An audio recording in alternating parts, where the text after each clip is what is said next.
It's time for some damn good tacos in college football. We're excited to announce our title sponsor, Torchys Tacos, for the Arkansas Football Report with Otis Kirk, and the new addition to the Hogville.net family, the Arkansas pregame show starring former Hog running back Marshall Foreman, hosted by Jason Pattison.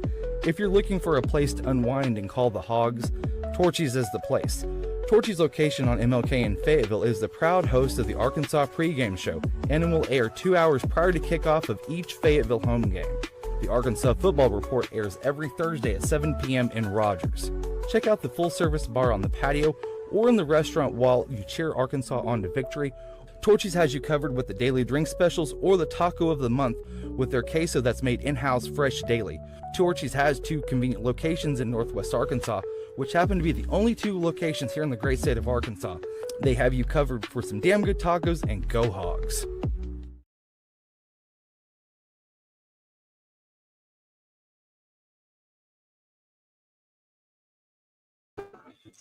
And welcome everybody to the Arkansas Football Report with Otis Kirk. I'm Jason Pattison. Also got a former Razorback on tow here with us as well, Terry Tatum. We're going to bring him on in just a second. I want to thank you, Carbless Cocktails, for all of their great hospitality they show us. And make sure to go out and check any of their great 8 flavors. They have 4 new flavors as well. I got 2 right here with me, the blood orange and the watermelon, and I do believe a grapefruit and a raspberry to tack on to that. They are 0 sugar, 0 calories, and 100 calories and 0 carbs. So make sure to check out any of the carbless cocktails here at Torchys Tacos. Also want to say thank you to Marcus and Jonathan with all of the great hospitality they show us each and every week here at Torchys Tacos. Make sure to go and check out any of their great tacos back on that board. Also pair that with the homemade house-made queso that's made fresh daily. Also check out the Vagabond Taco, which happens to be the taco of the month, or any of their new 3 bowls that they have out. Now, if you mention Hogville at the register, you will get a free taco. Also, if you sign up for Torchys Rewards, that's a free queso and chips. So, sign up for the rewards program. Mention Hogville at the register. That's a free meal right there. Also, on April 19th at 11:30, Terry, Donnie, Luther, and Limbo. Maybe we got one more. Maybe we can announce. And also, Alyssa Orange will be joining us live April 19th. At 11:30 in the morning, live at Torchys Tacos in Fayetteville for a little rejoin after that Hogville Heroes series, Razorbacks of the 80s, that we just had. So, without any further ado, we're going to bring on Terry Tatum and Otis Kirk. Guys, how you doing this afternoon?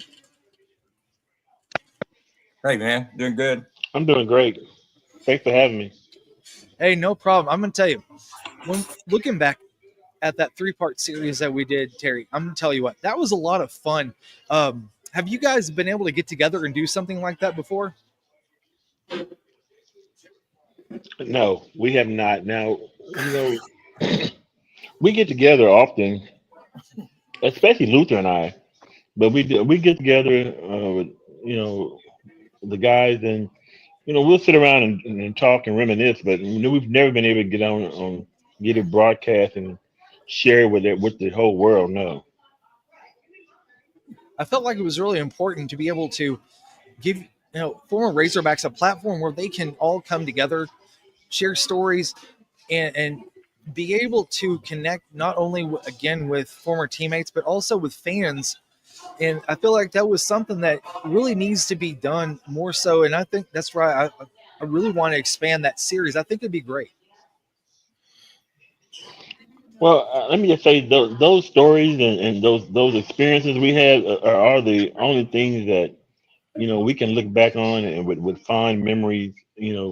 As we reminisce about the old days, because Yeah. that's all we got to hold on to, man. It's the time we spent with one another, and some of the crazy things we may have done and got into. It's what you look back and enjoy the most. Otis, whenever they were talking about one of the stories on the part three, I think it's probably about 30 seconds into it. One of the stories that y'all shared was a guy that was running around with a machete chasing people out of the dorms. It wasn't me though. I wasn't doing it. It wasn't me. Yeah. No, it wasn't Otis. It wasn't Otis. But you know what? The funny part about that is that guy's a fine, upstanding citizen right now of Texas, and Oh yeah. you'd be surprised how far we've all come. No, You I were wouldn't, because man, I know. I mean, back then I probably would have done something like that. But now, I mean, no, I mean, if I got drunk back then, I'd have done anything. So I mean, yeah, it's crazy times, man. But no, now I don't even touch it. So yeah, it's no, I believe those stories, man. I mean, people change. Thank God we changed, Terry. Thank God. Yeah. Thank God they didn't have social media and Oh man. camera phones back then. Okay. oh I my am so gosh. glad they didn't have social media when I was these kids' age. Somebody else say, "Boy, that kid's dumb." Getting on there, I'm thinking he's calm compared to what I would have been. I'm so glad they didn't have social media back then. I thank God every day for that, man. I was a damn idiot. Me Still too. am, but I was I'm really right there bad with you, back brother. I'm right there with you. then. Yeah. Oh my gosh. I'm telling you. So Terry, you were a defense attorney for what, 25 years? You said 22, 25 years? What's that? I was just saying, so you were a defense attorney for what, 22, 25 years? Is that correct? No, I'm still currently one, man. Oh, I've been doing the criminal defense for the past 23 years. Yeah, it's for the past 23, 24 years, I think. So now I've been practicing law for 29 years. Now I'll be on my 30-year anniversary just Wow. next next April. oh wow. April of 26, I'll be on my 30-year anniversary. Congratulations, man. I had no idea that's what you were doing. That's awesome. Yeah, congratulations on that. Yeah. Didn't get a I chance. didn't go to law school immediately. Leaving Arkansas, I worked in the public sector for about 4 years, and decided to go back to law school and live out my dream. And I have enjoyed it. I tell my sons just every day, man, I enjoy going to work every day. It's just uh, and it's not work because I enjoy doing it. So it's not work. It's just if you do what you love, it's not hard work at all. How's your son doing? The last time we So saw him up here in Northwest Arkansas, he was playing for NC so State, and that was the super regional that they beat Arkansas. that's correct, and he is still with the White Sox. He played Double A last season, so we're hoping he can continue his climb. He was in Double A Birmingham, which is really good because that's about 3 hours from Memphis, and my wife and I were jumping in the car and going there and watching him play. Every weekend we would try to get down there and go watch him play. So with Birmingham being so close, it's kind of hard not to. So I want to make sure he gets all the support he can. So, That's but what he's doing great. He's called. doing great. I've ever seen, man. Arkansas beat them like 21-2 or something first game, and then North Carolina State beats them 2 straight. You know, Yeah. I mean, like that was crazy, man. I mean, Yeah. completely. I mean, you say, Let God, me they tell didn't you. use Kevin Let me Cobb's. tell you a story, man. Yeah, yeah. Let me Arkansas tell didn't you a use story. Yeah, go Cobb's for So it. game, the and then the night the night that we lost 21-2, I was right there watching every kid coming out of the locker room, and I was said something to each one of them that Arkansas scored 21 points and only won one game. We still had work to do. And I said to every kid coming out of the locker room, and I said to Elliot Avance, the head coach, coming out of the locker room, I said, "Hey, we still got work to do. They only won one game. They scored 21 points in the next 2 games. I mean, it was a great battle, but yeah. we had a good feeling going into that series that we had. So that I felt like that team was the hottest baseball team in the country. They Yeah. were going into Well, Omaha. They sure were. yeah, Arkansas didn't use cops that first game, so you think they're in pretty good shape. But man, they didn't. They slipped away. It got away from them. Yeah, North Carolina State beat them and deserved it. You know, so yeah. I mean, that's just crazy. I've never. It just went back and forth so quick. Yeah, So yeah, it did. It really did. But that was a lot of fun, though. I got a chance to come back, and I want to say, didn't you interview my son, Otis? I'm part what? I said, did you interview my son? No, I didn't. Well, wait a minute. Wait a You minute. didn't. He got he got Maybe I interviewed did. by Now a that I bunch think of about guys. it, Uh, maybe I don't think I did. Maybe I did because I remember I brought that up that he was on the team. I don't think I did, Terry. Maybe may have been Dudley. it may have been. I don't. he got he Now got that you interviewed mention, by a bunch of guys, and one of them told him that they interviewed me, or they interviewed me when I was here, so the kind of is going coming back around. yeah. So they interviewed me when I was here, so when I was up there. So, but yeah, he was really excited. he wanted to play. He wanted to get to the World Series that year, and he didn't want to go to Arkansas because Arkansas was the best team in college baseball, man. Yeah, that was crazy. I mean, it was just That season, man, they hadn't lost a series all year long. Hadn't yeah, lost a series. So had that great coaching staff and all those bats, man, and us going in a bomb stadium with a chance to win. No one gave us a chance to win going in there. You know what I mean? So it was a lot of fun. I really enjoyed it. I got a chance to bring my mom. She got a chance to see her grandson play. You know what I mean? And That's so, nice. and my middle son, who started out playing there, uh, got a chance to get a little redemption himself. So it was good. It was good for all of us. Otis, I want to touch on something really quick. I know that spring football it's back in swing session because yeah, they are back from spring break. uh-huh. Uh, Sam was asked a little bit about the GM for Arkansas, the new GM for Arkansas. I think it was kind of a funny moment, was it? Remy Cofield, yeah, Remy Cofield, yeah, yeah. He talked about him today. I haven't got to that part of the story to write yet. I wrote about the receivers, is what I wrote about today. I'm gonna get on the GM tomorrow, but yeah, he touched on that, and yeah, I think it takes a little bit. No, I don't think it takes a lot off of Sam having a GM. That takes a lot off his plate. And let's Remy more or less negotiate with some of the players and keep Sam out of it because you just if you can keep the head coach out of it and stop the feelings, because there's going to be people back and forth. Everybody thinks they're worth more than they are, or maybe or whatever, or maybe they are worth it.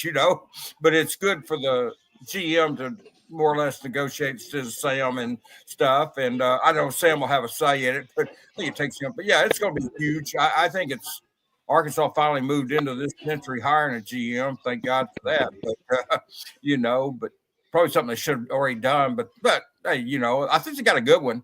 I don't know the guy, but everything that I've heard about him is he's first class. I mean, I have no doubt. I mean, he was working for the Celtics, so that's a good organization, you know.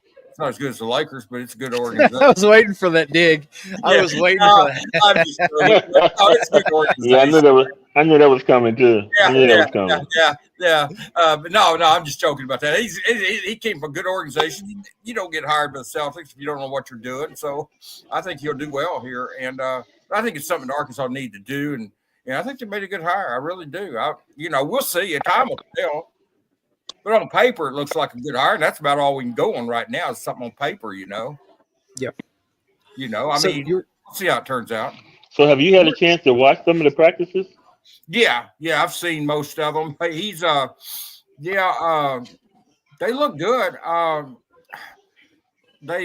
Taylor's, they've got some guys that need to stay healthy, like Taylor Green, Xavier Sorey, Stephen Dix, but Tim Ball, who's not out there this spring, but that doesn't matter because they know what he can do. But I think they're going to be okay. I mean, they've got a brutal schedule. It's going. I don't know if they can top what they did last year. I don't know. I mean, is that going to be good enough? I don't know because I think they could be. I think they could be better than they were last year and maybe not win as many games. So we'll see, but we'll see how it works out. But man, that schedule is brutal. Though. Who's holding down the quarterback spot? With Taylor Green. Who's holding down the quarterback spot? Taylor. Yeah, Taylor's the quarterback. He's fine. He had another season. I thought he was done last year. No, he had one more season. He's in there this season. Taylor will be the quarterback. KJ Jackson's backing him up. Malachi, I have no idea how to pronounce his last name. The younger brother of the kid at Tennessee, Nico. Yeah, Imaleva. Okay. Yep. Yeah. Well, he's the third string. Grayson Wilson's in there. So, Taylor's the quarterback, and KJ's backing him up. It'll be an interesting season. Taylor needs to stay healthy because, they don't have a Malachi right now. They don't have somebody as experienced Malachi had it backing up Taylor. I'm going to put up a stat really quick for you guys to kind of chew on for a second. So, Otis, I'm going to reinforce your statement saying that Arkansas could be better but have a worse record next year. Arkansas's 2025 opponents in the 24 season were 106-53. 106-53. That is the toughest schedule that Arkansas or that a team will face in the SEC next year. Yeah, Arkansas had Oklahoma State last year. Should have won that game. They blew that one. They should have been 4-0 in non-conference. Man, you got Notre Dame. You've got Arkansas State. That's going to be their Super Bowl. Arkansas State Super Bowl. And then you go to Memphis. And I have no idea why they scheduled that game at Memphis. I mean, that's a game where you have nothing to gain and everything to lose by it. You beat them. Oh, well, you're supposed to. If you don't, and I know Ole Miss, Mississippi State, and teams have gone over and played Memphis and came away disappointed, man. I mean, Well, I can tell you firsthand that the coach has done a good job, but the only good thing coming out of Memphis is that they lost their 4-year starting quarterback. So maybe we can take advantage of that because otherwise, that's going to be a tough game. Yeah, especially with the schools being so close and the recruiting pool being so they're all using the same recruiting pool. So that's going to be a tough game for the Hogs. I know that. That's a little reminiscent of what happened with Texas Tech whenever Arkansas played them in the Liberty Bowl. They were missing their starting quarterback, and so I think that it could wind up good for Arkansas. And I'm going to tell you what, that's going to be a game that they're going to have to win. If they don't win that game, I'm going to tell you what, it's going to be a really, really long season. Well, if you don't win that game, let's assume you beat Arkansas State. Yeah. I'm not saying they will, but let's assume they do. If you don't beat Memphis, you're going to be 2-2. That means you've got to go 4-4 in the SEC to break, to go even. Back to 6 wins. You'd have to go 4-4 in the SEC. And, is there 4 wins on that schedule? I don't know. I mean, it's going to be tough. They can win 4 games in the SEC, but they should have won more than they won last year. But it's just there's no room for error on the schedule this year. I mean, there's no margin for error. They've got to come out, play great ball, quit turning the ball over. No, don't beat them. They cannot beat themselves this year like they did last year. No.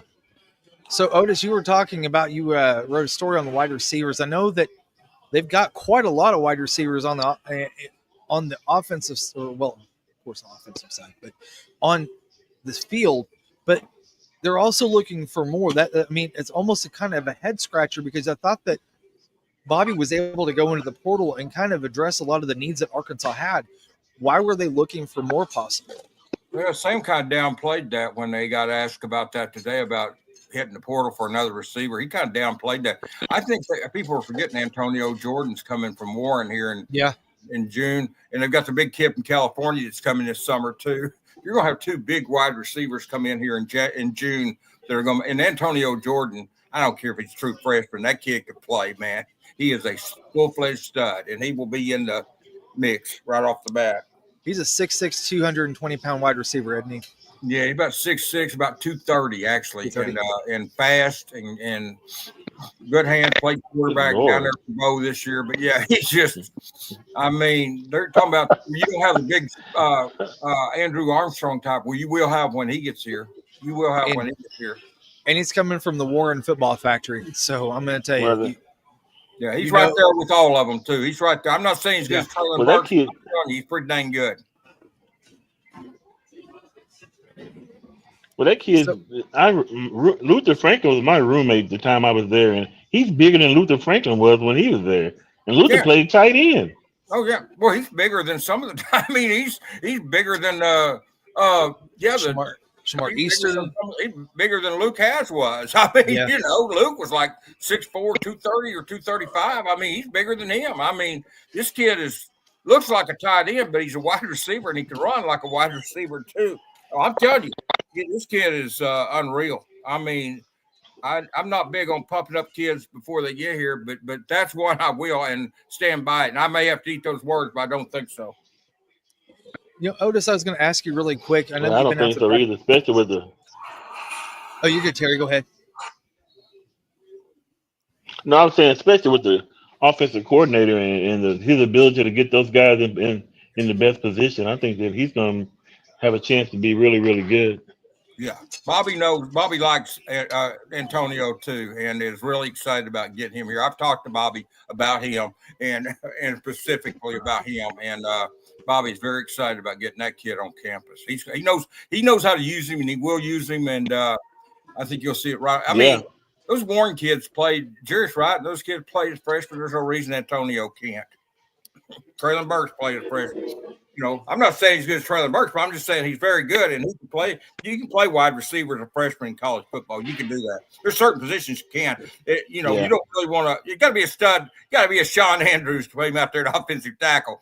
But a wide receiver can play, man. Yeah, and that was one of the things too. Do you think that they may have put that out there a little bit to hide the fact that they've got a couple of guys that are coming in that are freshmen that could be studs? Well, I think people have forgotten that. And I think, I'm sure Sam's leery of talking about it because you don't want the kids here to hit the portal that you got on campus now. I mean, it's crazy anymore. I mean, say I got two coming in to play, and the damn kids now hit the portal, I mean, it's just free agency every year, man. It's just college sports is free agency, and it's not even – people talk about, I don't like pro sports because they're free agency. College is worse than the pros. At least the pros, most of the time, free agents sign 3 or 4 year contracts. These kids are year to year, man. And they're hitting the portal. Yep. And that's the thing. That is exactly right. Do either one of y'all think there's going to be any change to that? Any change to those rules? There's got to be. I don't think they can sustain it the way it is. I mean, you got reserves asking for $1 million. I mean, now it's getting where everybody wants $1 million. And I mean, let's be honest. I don't care how rich these people are that's putting this money out there. There is a point that you can't just keep pouring $12 million into it, $6 million out of your pocket. I don't care who you are, man. I mean, that goes fast and it's unsustainable. No, it's not. They've got to do something. They've got to get this thing under control, and they need to come and compromise because they're afraid to make rules because they'll say, well, the kids will sue because coaches can leave every year. But if you would sit down at the table and negotiate, I think they could get it where players have to stay 2 or 3 years, man. I mean, coaches can leave, but how many coaches leave every year? How many go from one job to the next every year? That doesn't happen. And then that's an excuse, That's that true. the coaches aren't going to leave every year, I mean, and yeah, they might can, but how many do? I mean, most coaches stay here, 6 years? I mean, coaches don't sit there and leave every year like that. And you can't have free agency every year in college sports. It's just not sustainable. Yeah, I feel like the pendulum has got to Well, swing. Otis, we touched on this we touched on this when I was on with the other guys before, and the NCAA and college football had a chance back in the 80s when I was in school to come up with something that there was some type of compensation for the players at that time. Yeah. And they have always just hogged it. And now this is what they've got. They got the Wild Wild West, and with no ability to rein it back in. If they'd had some teeth and quit being greedy and sat there and negotiated to start with, this would have never gotten out of hand, and it would have never gotten to this point. Now, yeah, I mean, if I'm a kid, I don't want to give that up either. Hell, I don't want to give it up. If I'm getting $1 million or $2 million, I don't want to give that up. But if you'd have done it from the start and done it the right way, it wouldn't have been you now. And yeah, the NCAA dropped the ball. There's no doubt, man. There's no doubt they dropped the ball. It's greed is part of the reason. They have no backbone now. Yeah, and that was one of the things, too, that Greg Sankey talked about whenever he was going back and forth with Congress a couple of years ago. He said, we understand that the model that we already have is unsustainable in that there's not a lot of autonomy that they have as far as this goes, because really the power is in the players' hands right now. And that's why they're having to have a GM step in to be able to do some of these negotiations, or not some, all of these negotiations. And now I really feel like, players are going to have player representation on each campus now. That has got to set, that is got to have a set somewhere. And now you've got colleges that are trying to schedule games, or I should say spring practices with other college teams. The NCAA is coming out saying, hey, you all can't do that. And I feel like this is one of those things where the NCAA is now starting to get really stretched thin, and they're going to eventually have to say yes to this stuff too. Yeah, I mean, if I'm the players, like I said earlier, I don't want to give it up either. I think, though, at some point, there are going to be sacrifices made on both sides. But like you said earlier, I mean, this never had to get to this point, but it is to this point. Now they've got to address it. And there's going to be sacrifices on both sides. And I can see where the players don't want to do that. But, I mean, for the good of the sport, there's going to have to be. I just don't think the current deal is sustainable. I just don't think it is. I mean, how many times can one guy give you $10 million or $12 million? Or, how many times can you do that? I mean, I don't know. Yeah. I don't know. I couldn't give you $10. So, I mean, but I still don't give you $10 million. But, I mean, I just don't think it's sustainable, man. It doesn't make sense. Well, I think one of the adjustments they can make is is adjust the period for the transfer portal, because they have it in a time where the coach puts out his depth chart in fall practice when the season get ready to start, and kid don't see his name where he wants it, and he said, okay, I'm jumping in the portal, and he can change schools right before the season starts. I mean, so they should have some type of adjustment as to exactly when that possibly would help. I would like to see one portal opening, that being March, and then have spring football, have it in the summer. Everybody's on campus anyway in the summer. It's not like you used to have spring football during the summer. Give you 2-3 weeks during June to have spring football, but move the portal to March. That way kids play in the bowl game. They play through the season. And then, you have one opening. You don't have teams playing for the national championship and having to deal with the transfer portal and recruiting. It makes no sense. Right. You got these teams playing for a national championship, and they're sitting there. The players are leaving. Penn State's backup quarterback hits the portal. I mean, it's just crazy. It's not just bowl games, but the national championship teams are having to deal with that. Plus, you're recruiting. You're having to deal with the portal, and you're preparing for a game. It's just that's just stupid. I mean, move it to March, man, or and have one portal and then close it. Here's one tie-in that I have that I think that the NCAA could have an effect on a player's ability to earn NIL money. If you do not, or if you decide to transfer outside of the portal window, you're going to get docked a fine. That is the only way I feel like that you're able to keep kids out of the portal whenever the portal's not open, because you see it all the time. I get messages, I get updates on my phone from Twitter. This kid has jumped into the portal. Portal's not even open. If that happens and you jump out of the portal, say for instance, like what happened with Arkansas, the couple players that decided that they weren't going to play this season, and they found out that hey, they intentionally did not play to get into the portal to go to another team for a better deal. That's when I think you should be able to find the player, because at that point you're directly impacting the school, you're directly impacting the product that's on the field, and if that happens, they should be able to be fined. Yep.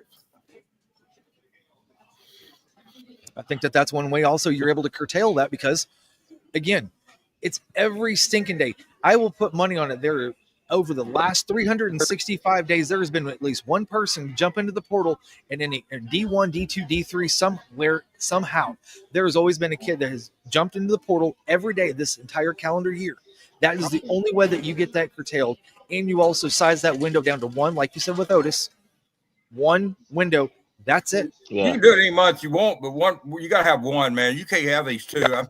But having it at bowl time and recruiting time is just dumb. I mean, I'm sorry, but it couldn't be a worse time. Yeah, than what I had totally agree.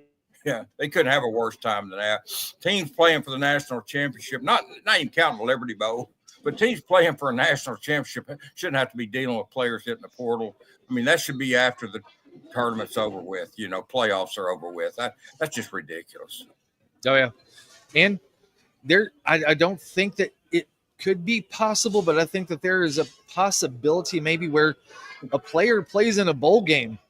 They've already finished the semester, and they play a bowl game in mid-December. And another team says, hey, well, this guy's going to jump into the portal. We're playing for a national championship in January.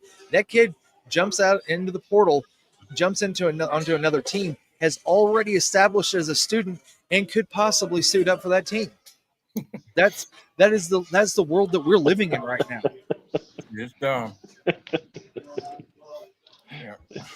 It's the wild, wild west. Literally is. No doubt. Good Lord, Terry, thank you for joining us this evening, man. We're gonna get wrapped up here in just a second. It's been it's been my pleasure, man. Yeah. Hey, invite me anytime. I really enjoy it. I'm gonna have to get you and Marshall on.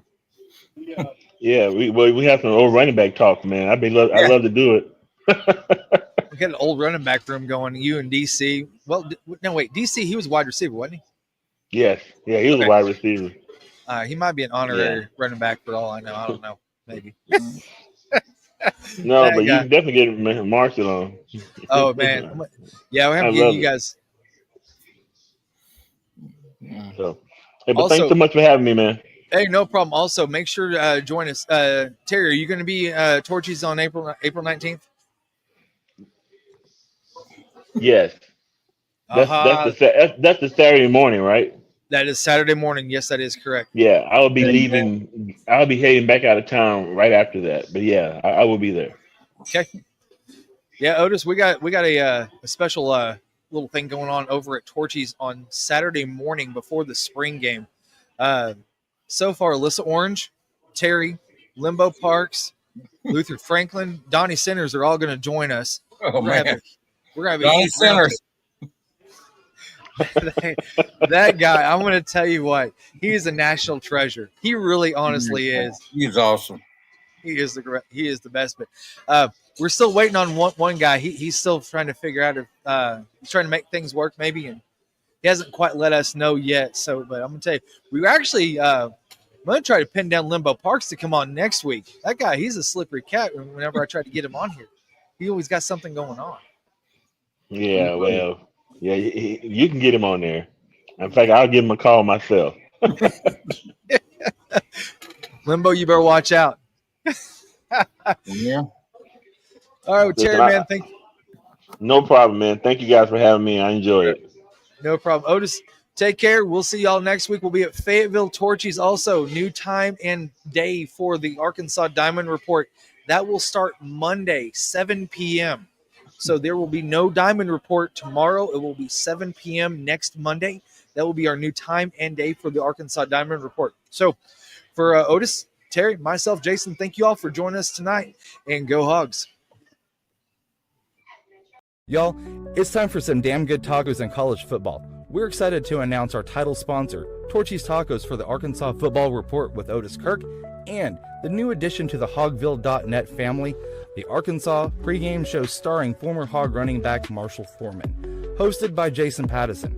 If you're looking for a place to unwind and call the Hogs, Torchys is the place. Torchys' location on MLK in Fayetteville is the proud host of the Arkansas pregame show, and it will air 2 hours prior to kickoff of each Fayetteville home game. The Arkansas Football Report airs every Thursday at 7 p.m. in Rogers. Check out the full-service bar on the patio or in the restaurant while you cheer Arkansas on to victory. Torchys has you covered with the daily drink specials or the taco of the month with their queso that's made in-house fresh daily. Torchys has 2 convenient locations in Northwest Arkansas, which happen to be the only 2 locations here in the great state of Arkansas. They have you covered for some damn good tacos, and go Hogs.